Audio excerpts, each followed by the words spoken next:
everybody's been getting their running in and going for walks, and maybe you've been running the stairs in your building, and that is great, but it's also going to produce a lot of tight hamstrings, lower back, hips, and quads. So in order to keep doing all of these great things that you guys have been doing, we need to do a little bit of stretching. So this could take you 2 minutes if you want to go on the short end, or maybe 4 or 5 minutes if you want to hold the poses for a little longer. So as I always say, the stretches I'm going to show you today start out 30 seconds. If you're not used to stretching at all, hold it anywhere up to 2 minutes as you build up your tolerance to it. So I have my beautiful assistant today. We're going to start in a low lunge position. Left leg's in front, right leg is behind. And Danny's going to drop his hips forward. So this is going to stretch his hips, his hip flexors. And when you do this, several things that are very important to look at. You want to make sure that your knee that's on the ground, in this instance his right knee, is behind the right hip. You don't want them stacked on top of each other because then you're not actually stretching your hip. And then we come to the leg that has the weight on. So right now, Danny's knee is in line with his toes.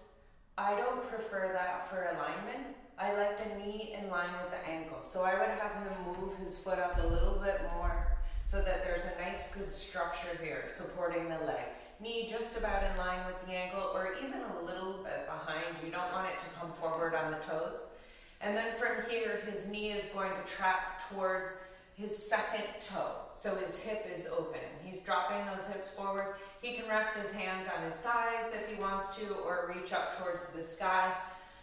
Last bit about this pose that I want to remind you of, you can keep your toes untucked or tucked, whatever is comfortable. And we want to bring our attention to our tailbone or your stomach and your ribs. It's 2 cues. It just depends what resonates with you. So I want him to tuck his tailbone a little bit or pull your ribs and belly in, whatever makes sense to you. This is going to increase the stretch not only in our hip and our hip flexor, but also in our stomach for our psoas muscle. Also causes us a lot of problems, tight lower back, tight hips. So we want to hit that as well. So again, he's going to hold this anywhere from 30 seconds to 2 minutes. And then we're going to move on to the next pose, which is stretching our hamstrings. So he's going to straighten that left leg, and his toes are going to pull towards his face. And now you're going to notice a very important piece here. His right hip is going to be directly over his knee. You don't want to send your hip back towards your heel. You want to keep that 90-degree structure right there. So if you have to wiggle your front foot forward a little bit, that's totally fine. His leg is nice and straight directly out in front of him. He pulls his toes towards his face. This engages his quad and allows him to stretch his hamstring. That's what we want here. If he lets his toes go away from him, he won't feel the stretch on his hamstring anymore. So toes are pulling towards his face, and he hinges at his hips with a nice flat back. He can rest his hands on his shins, or he can rest his hands on the ground if they reach, or if you have a stack of books and you want to rest your hands on that, whatever works for you. But now he's stretching the back of his leg or the hamstring. Very important to hit that as well. Again, he's going to hold that for 30 seconds to 2 minutes. Notice how he has a nice proud chest and his neck and head stay in line with his spine. That's very important. It's what you want. You don't want to drop your head and neck down. Always remember where we're stretching our hamstring. So keep your structure on your spine and your neck there. And then for our third pose today, he's going to stretch his quad. So he's going to place his left foot flat on the ground. He's going to drop his hips forward and he's going to rest his left forearm on his thigh.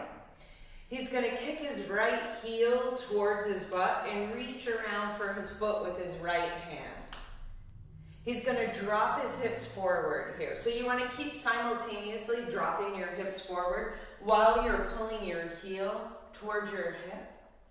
And he controls the pressure here. If he wants more, he pulls his heel a little bit more in.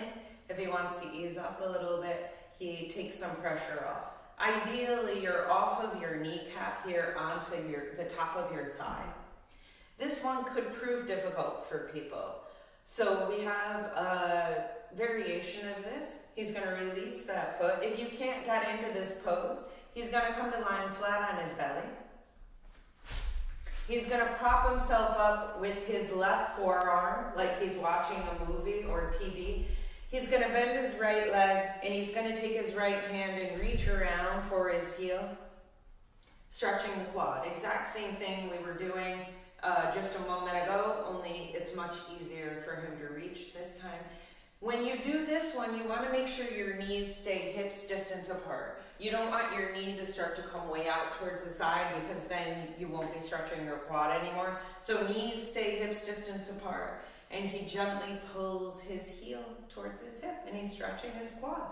So that's it, guys. We stretch the hips, the hamstrings, and the quads today. Again, this could take you just a couple minutes. You want to take a break from work or watching Netflix, whatever it is you've got going on, and hit these really quick. Important to do them, though, so that you can keep doing all of the other activities that you love. Thanks so much for tuning in. Let me know if you have any questions, and I'll see you soon.